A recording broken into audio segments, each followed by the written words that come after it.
Hello friends. दोस्तों, आज की इस वीडियो में मैं आपको रिमाइंडर से रिलेटेड क्वेश्चंस के लिए ट्रिक्स बताने वाला हूं। दोस्तों, पहले क्वेश्चंस देख लेते हैं। क्वेश्चंस किस टाइप के आते हैं एग्जाम में। जैसे हमें क्वेश्चंस दिया हुआ है कि 64 की पावर 51 को 13 से भाग देने पर शेषफल क्या होगा। तो दोस्तों, इस तरीके का क्वेश्चंस आपको मैक्सिमम हर एग्जाम में देखने को मिल जाएगा। तो इस तरीके के क्वेश्चंस को सॉल्व करने के लिए अब तक हम कुछ रूल्स याद करते आए थे। वो रूल्स मैं आपको एक बार बता देता हूं। जैसे ये है वो रूल्स जो हमें याद रखने पड़ते थे, यानी रटने पड़ते थे अगर इस तरीके का कोई क्वेश्चन सॉल्व करना है तो। एक बार रूल्स देख लेते हैं। रूल्स क्या क्या थे कि फर्स्ट रूल है कि x की पावर n प्लस वन सदैव x प्लस वन से विभक्त होगा जबकि n विषम नंबर हो। सेकेंड रूल है कि x की पावर n प्लस वन सदैव x माइनस वन से विभक्त होगा जबकि n सम नंबर हो। थर्ड रूल हमारा कहता था कि x की पावर n माइनस वन सदैव x प्लस वन से विभक्त होगा जबकि n सम नंबर हो। फोर्थ रूल हमारा कहता था कि x की पावर n माइनस वन सदैव x माइनस वन से विभक्त होगा जबकि n विषम नंबर हो। फिफ्थ रूल हमारा कहता था कि वन माइनस एक्स की पावर n सदैव x प्लस वन से विभक्त होगा जबकि n सम नंबर हो। सिक्स्थ रूल हमारा कहता है कि वन माइनस एक्स की पावर n सदैव x माइनस वन से विभक्त होगा जबकि n विषम नंबर हो। तो n विषम नंबर हो। तो दोस्तों, इस तरीके के क्वेश्चन सॉल्व करने के लिए हमें ये सारे रूल्स याद होने चाहिए, यानी रटे हुए होने चाहिए। तो हम इस तरीके का क्वेश्चन सॉल्व कर पाते थे।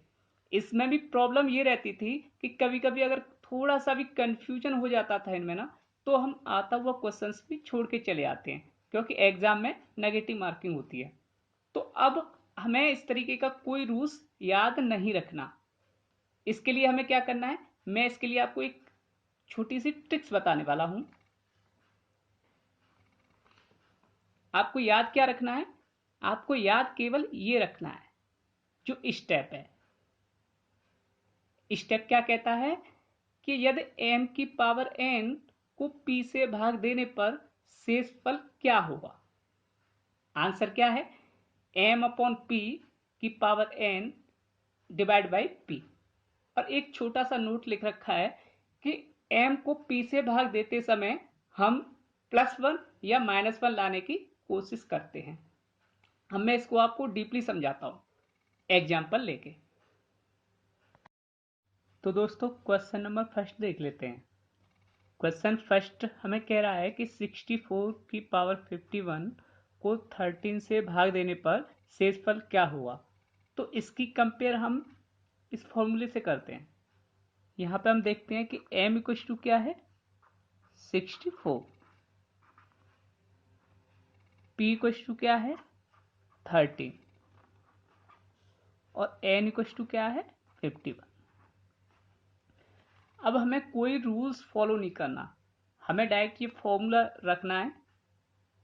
कैसे कि m अपॉन p यानी 64 अपॉन 13 की पावर n 51 अपॉन 13। अब इसे आगे कैसे सॉल्व करें? अब 64 को 13 से डिवाइड करना है, और डिवाइड ऐसे करना है कि मैक्सिमम हम कोशिश करते हैं कि प्लस वन या माइनस वन लाने की कोशिश करते हैं। कैसे कि 64 को 13 से डिवाइड करते हैं तो 13 पंजे 65, और ये कितना है, 64। यानी एक कम है, एक कम है तो यानी माइनस वन की पावर 51 अपॉन 13। अगर दोस्तों ये 66 होता तो 13 पंजे 65, और ये 66 होता तो ये प्लस वन होता। ठीक। अब क्या है, हमें पता है माइनस वन की पावर ऑड है, तो इसकी वैल्यू माइनस वन आ गया, माइनस वन अपॉन 30। अब इस माइनस वन में जितना भी जोड़ा या घटा जाता है 13 करने के लिए, यानी इस माइनस वन में क्या जोड़ें कि 13 हो जाए माइनस 12। तो जो हमने जोड़ा या घटाया वही हमारा आंसर होता है। कितना जोड़ा, 12। यानी हमारा रिमाइंडर क्या आएगा, 12। ठीक, तो आंसर देख लेते हैं, आंसर कौन सा है। आंसर हमारा भी इज करेक्ट। अब हम सेकंड क्वेश्चन देख लेते हैं। सेकंड क्वेश्चन क्या कह रहा है कि तो सेकंड क्वेश्चन की कंपेयर करके देख लेते हैं। सेकंड क्वेश्चन में क्या दिया हुआ है हमें, एम इक्वल टू दिया हुआ है 70,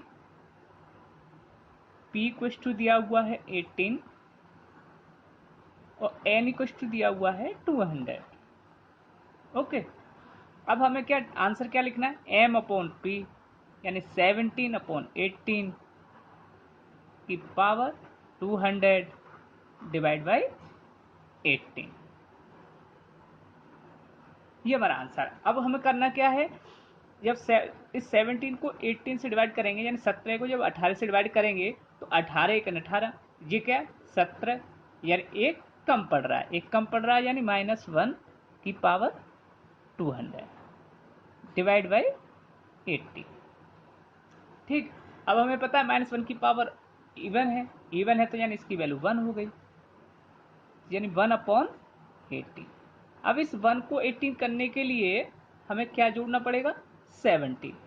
तो हमें जो भी जोड़ते या घटाते हैं वही हमारा आंसर होता है। तो आंसर क्या हुआ, यानी रिमाइंडर क्या हुआ हमारा 17।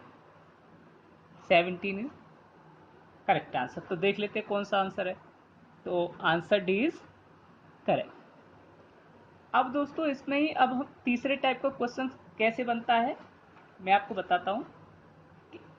अब अगर आपको क्वेश्चंस कुछ इस प्रकार से दिया हुआ है कि 2 की पावर 39 को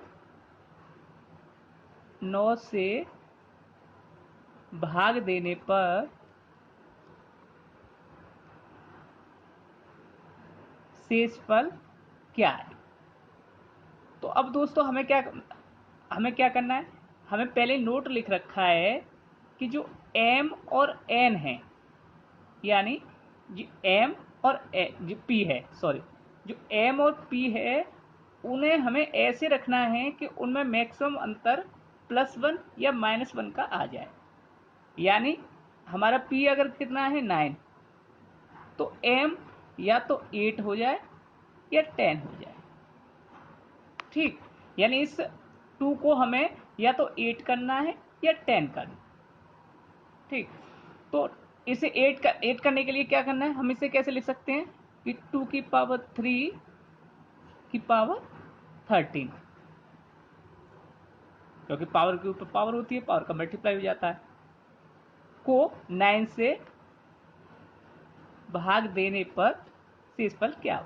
क्वेश्चन अब ऐसे हो, अब इसे और फॉर्म में तोड़ें तो क्या हो जाएगा, ये 8 की पावर 13 को 9 से भाग देने पर क्या शेषफल आएगा। अब एज इट इज वही क्या करना है, एम अपॉन पी, एम कितना है 8 अपॉन पी की पावर एन अपॉन पी।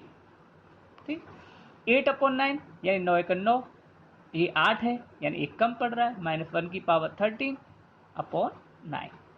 तो ये क्या हुआ -1, क्योंकि और पावर है, -1 अपॉन 9। तो इसमें कितना जोड़े -8। तो हमारा आंसर क्या आ जाएगा, रिमाइंडर क्या आएगा 8। अगर हम साइन के साथ भी लिख सकते हैं तो -8। तो दोस्तों इस तरीके के क्वेश्चंस हम आसानी से इस ट्रिक के द्वारा सॉल्व कर सकते हैं।